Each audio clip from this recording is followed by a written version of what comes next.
Selamat pagi, Assalamualaikum warahmatullahi wabarakatuh. Berikut adalah video untuk tambahan materi ya, kaitannya dengan fungsi hukum. Nah, kemarin hari Selasa yang lalu, saya sudah sampaikan beberapa fungsi hukum yang sudah ada, yaitu ada 4 sebetulnya yang di awal ya saya sampaikan. Menurut Donald Black, ada law as a tool as social control, law as a tool as social engineering, dan law as a tool social empowering yang terakhir adalah law as a tool as social emancipation. Lalu yang selanjutnya kemarin 2 sudah saya sampaikan, yaitu terkait dengan social control dan social engineering. Yang belum ada 2 lagi, yaitu yang ketiga adalah law as a tool as social empowering. Seperti teman-teman yang sudah lihat di slide saya ya, ada gambar hukum di situ. Fungsi dari hukum ini adalah sebagai alat untuk memberdayakan masyarakatnya menjadi masyarakat yang lebih maju. Kalau kemarin kan sudah dibilang bahwa hukum itu punya fungsi sebagai alat untuk mengkontrol manusianya secara sosial. Jadi mereka mengarahkan ke dikontrol lalu diarahkan ke arah yang lebih baik gitu ya. Artinya diberdayakan, artinya direkayasa menjadi yang lebih baik, diberdayakan juga. Tidak hanya direkayasa ya. Kayak kemarin kan saya contohkan bahwa karena COVID akhirnya ada aturan yang memaksa untuk penggunaan masker, akhirnya direkayasa agar masyarakatnya itu menjadi lebih baik tingkah lakunya dengan adanya penggunaan masker. Nah, selain itu tidak diarahkan dari rekayasa tadi yang awalnya tidak menjadi iya, sekarang ada pemberdayaan. Diberdayakan agar masyarakatnya itu akan lebih maju. Jadi ke arah yang lebih baik, lebih maju. Yang dulu mungkin, misalnya contohnya di sini ya, ada Undang-Undang tentang Perlindungan Konsumen.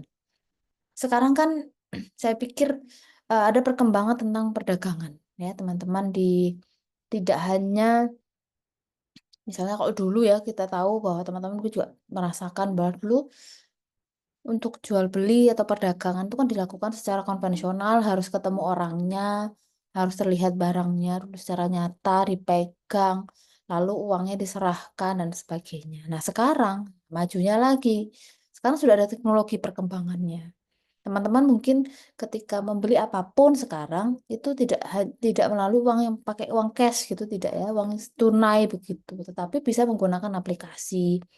Bahkan sekarang teman-teman kalau kehilangan bukan kehilangan tapi ketinggalan dompetnya sudah tidak bingung karena bisa menggunakan aplikasi sehingga sangat mudah. Akan tetapi dengan berkembangnya teknologi tentunya akan juga ada perkembangan terkait pelanggarannya. Misalkan dalam perlindungan konsumen misalnya ya, teman-teman sekarang akan terbiasa jual beli online. Anda membeli sesuatu melalui platform-platform pembelian online begitu ya, seperti Shopee, Tokopedia, TikTok Shop dan sebagainya. Tentunya akan lebih susah untuk melakukan perlindungan. Kenapa? Karena kita nggak tahu, kita nggak ketemu penjualnya, kita juga masih melihat barangnya tidak secara langsung dan sebagainya. Gitu ya. Makanya yang arah maju ini tadi berdasarkan teknologi tetap dilindungi. Bagaimana melindungi masyarakat itu melalui undang-undang tertentu, yaitu ada Undang-Undang Perlindungan Konsumen. Jadi ini yang paling penting bahwa semakin majunya teknologi, semakin majunya peristiwa dalam masyarakat, maka perlu juga ada pelindungan.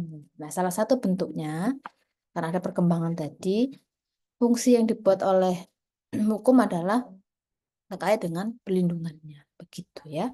Seperti itu. Jadi perlindungan konsumen ini penting sebagai bentuk sebagai hukum untuk memberdayakan masyarakat ke arah yang lebih maju.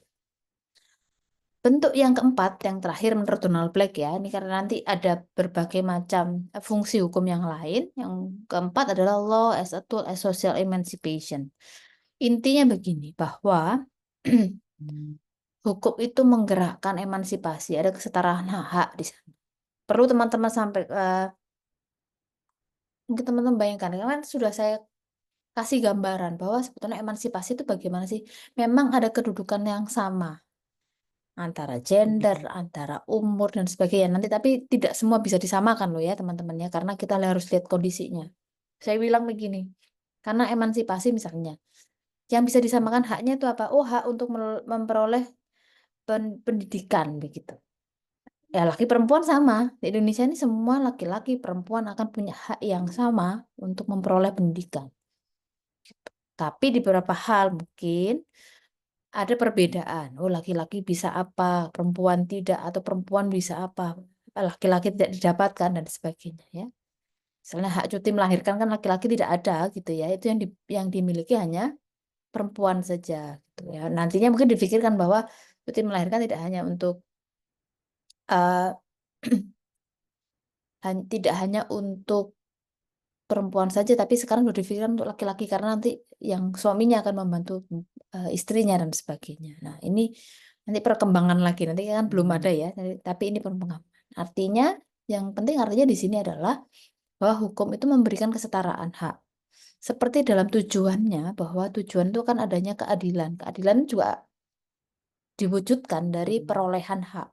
Nah, hak ini diberikan sama dengan keadilan dengan dua bentuk, yaitu hak yang sama rata atau keadilan yang sama rata, distributif, maaf, yang komutatif gitu ya, yang sama rata, dan ada yang bentuknya adalah yang distributif sesuai prestasinya. Tentunya ini juga kaitannya dengan emansipasi, artinya ada kesetaraan hak, kesetaraan kedudukan, dengan gender, dengan umur, dengan mungkin jenis suku dan sebagainya. Artinya harus sama seperti itu ya. Jadi ini salah satu fungsinya dari emansipasi atau hukum sebagai social emancipation seperti itu.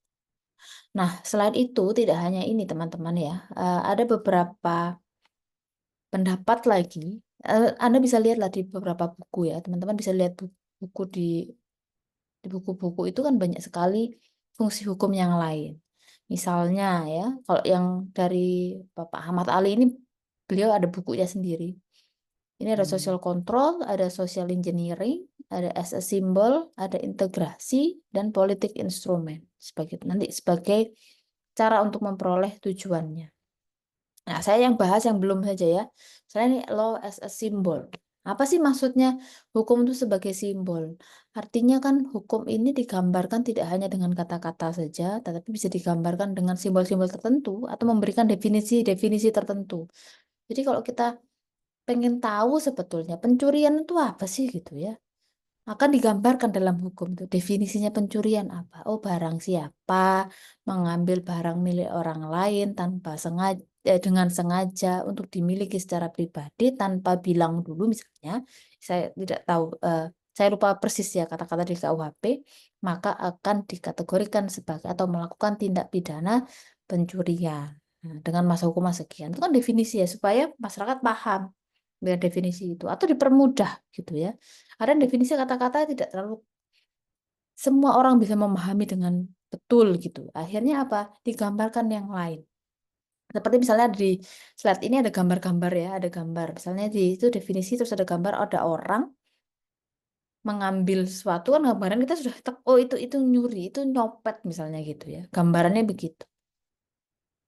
Ini kan gambaran saja yang nantinya akan didefinisikan dengan kata-kata yang mudah dimengerti oleh masyarakat gitu ya sehingga masyarakat bisa sangat paham sehingga timbul kepastian hukum di situ bahwa ketika definisinya jelas dan dapat dimengerti dan mudah dimengerti maka itu akan simbol ini berhasil sebetulnya fungsi hukum sebagai simbol ini berhasil atau yang lain misalnya ada gambar jabat tangan ya kalau di dalam hukum itu dianggap sebagai kesepakatan misalnya begitu atau yang paling mudah simbol yang paling mudah Anda bisa lihat teman-teman bisa lihat ketika teman-teman sedang berkendara karena em, apa ya kalau dalam lalu lintas itu kan semua isinya simbol ya kita kan lebih mudah ya dilarang berhenti dilarang parkir terus huruf apa yang dicoret dan sebagainya kalau berhenti stop itu S dicoret kalau dilarang parkir P dicoret tentunya ada konsekuensinya masing-masing dan Anda paham gitu ada lampu merah kuning hijau itu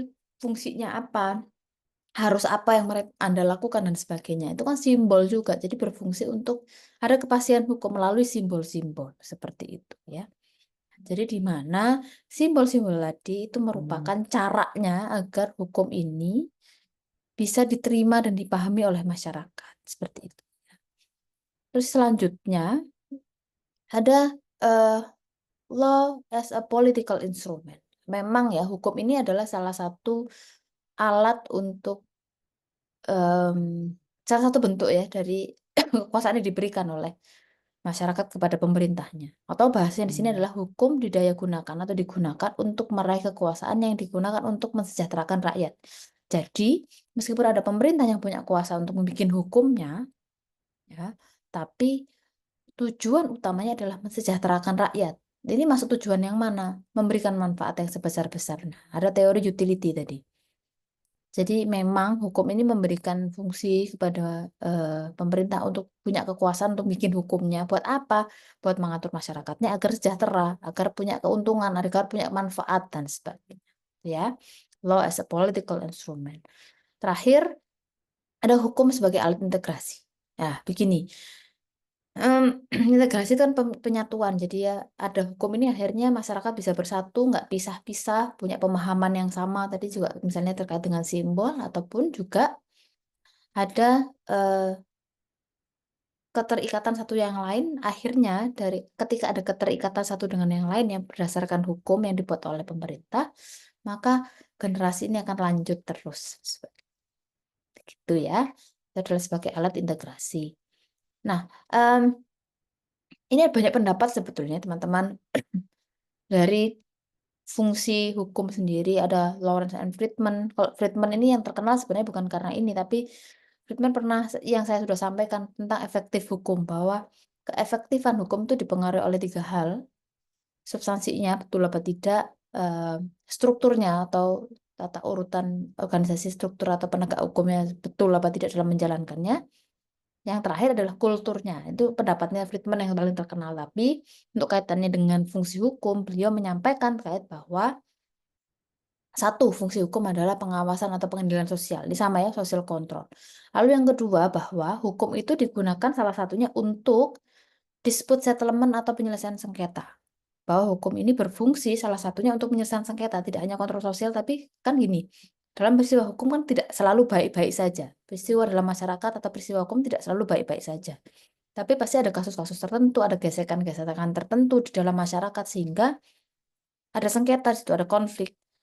Cara menyelesaikannya gimana? Cara menyelesaikannya ada di dalam hukum itu diatur.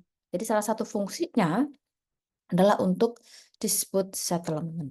Sekaligus nanti dari apa yang diatur adalah menuju masyarakat yang lebih baik, sehingga Lawrence and Friedman juga berpendapat bahwa fungsi hukum juga sebagai social engineering atau yang merekayasa masyarakatnya menjadi lebih baik. Nah, pendapat ahli yang lain, misalkan dari Mokhtar Kusumaatmadja, katanya dengan pembaruan masyarakat bahwa fungsinya adalah tadi ya, ketika kita sudah ngomong, oh ada kontrol sosial, ada hukum itu berfungsi untuk merekayasa masyarakat yang jadi lebih baik, memberdayakan masyarakatnya agar lebih maju dan sebagainya, maka di situ karena perkembangannya, maka ada pembaruan masyarakat juga. Dianggapnya bahwa dari hukumlah, hukum itu berfungsi untuk membarui masyarakat sesuai dengan perkembangan zamannya. Oleh karena itu, ada pendapat lain yang juga nyambung dari pernyataan yang lainnya, bahwa fungsi hukum itu selain ada pembaruan, selain mengendalikan masyarakatnya, maka juga akan ada muncul yang lain gitu, hal yang lain ketika diperbaiki, dikontrol masyarakatnya, akhirnya menjadi baik, menjadi baju, ada pembaruan begitu, akhirnya memelihara kepentingan umum. Kenapa? Karena hukum ini berfungsi untuk mengakomodir semua kepentingan umum masyarakat dengan perkembangan zamannya, sehingga hak masyarakatnya terpenuhi dan adanya keadilan bersama. Itu ya. Jadi itulah segambaran umum terkait dengan fungsi hukum. Nanti ada pendapat yang lain, ini sebenarnya sama ya, dari Peters, bahwa melihat dari 3 perspektif. Kalau kontrol sosial itu ada the policeman view of the law, berarti ada kontrol sosial. Jadi hukum itu mengkontrol sebagai polisinya, ya, dari sisi polisinya. Lalu perspektif social engineering, ada official perspective of the law-nya. Jadi bahwa hukum itu ya kaitannya dengan pendapat tentang pemberdayaan sekaligus untuk mengemansipasi. Nah, kalau emansipasi ini lahirnya dari bawah, jadi masyarakat yang menggaungkan atau memberi ide ke pemerintah untuk adanya emansipasi. Jadi ada bottom up view of the law, jadi dari bawah gitu ya. Mungkin itu terkait dengan fungsi hukum, tambahannya silakan teman-teman nanti bisa cari, perkembangan-perkembangan lain terkait dengan fungsi hukum dan nanti kita bisa diskusikan di kelas. Terima kasih atas perhatiannya, selamat pagi, wassalamualaikum warahmatullahi wabarakatuh.